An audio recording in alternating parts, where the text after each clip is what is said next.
ఇది మన చేయి పైన ఒక్కొక్క ప్యాటర్న్ ఒక్కొక్క విగ్రహాలు. మన దగ్గర డబుల్ పీస్ లేదు, సింగిల్ పీస్ ఉంది మన దగ్గర. ఒక్కొక్క ప్యాటర్న్ ఒక్కొక్క విగ్రహాలు. ధూల్పేటలో ఏముంటుంది మనకు ఒక్కొక్క మోల్డ్ తోటి 20 విగ్రహాలు 10 విగ్రహాలు అట్లా చేస్తున్నాడు. కానీ మా దగ్గర ఒక్కొక్క ప్యాటర్న్ ఒకటి. ఇది శ్రీకృష్ణ ప్యాటర్న్లా ఒక్కొక్క ప్యాటర్న్లో ఒక్కొక్క విగ్రహాలు ఉంటుంది దీనికి.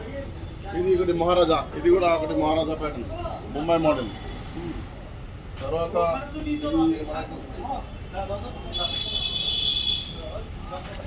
ఇది శివలింగం బాలగణపతి, నీళ్ళు పోసిన అట్లా పాలు నీళ్ళు పోస్తున్నాయి కదా ఆ ప్యాటర్న్లా మంచిగా బాలగణపతి. ఇది ఒకటి బాలగణపతి, దీనిలో ఫోటో ఉంది, ఫోటో కూడా చూడవచ్చు.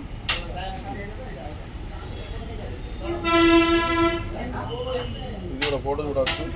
ఇట్లా ఉంది, సేమ్ అట్లానే చేసి సేమ్ కలర్లు కూడా అదే వస్తాయా? మీరు ఆర్టిఫిషియల్ కలర్స్ వాడతారా లేకపోతే ఏమైనా కెమికల్స్ ఏమైనా మిక్స్ చేస్తారా దాంట్లో? వాటర్ పెయింట్ యూజ్ చేస్తాం. ఓన్లీ వాటర్ పెయింట్ యూజ్ చేయలేం. ఈకో ఫ్రెండ్లీ అండి, చాలా వాటర్కి ఏం పొల్యూషన్ కాకుండా ఉంటాయి. చాలా మోడల్స్ వచ్చాయి. నేను ఫస్ట్ వీడియో స్టార్టింగ్లో చెప్పాను కదా, అదేవిధంగా చాలా మోడల్స్ ఉన్నాయండి. మట్టి విగ్రహాల్లో కూడా ఇన్ని మోడల్స్ చేయొచ్చా అనే విధంగా అనిపిస్తుందండి. చాలా యూనిక్గా ఉన్నాయి. నేను చాలా ఇక్కడ చూడగానే నేను చాలా అట్రాక్ట్ అయ్యానండి. చాలా విగ్రహాలను చాలా యూనిక్గా చాలా మంచిగా ఉన్నాయి.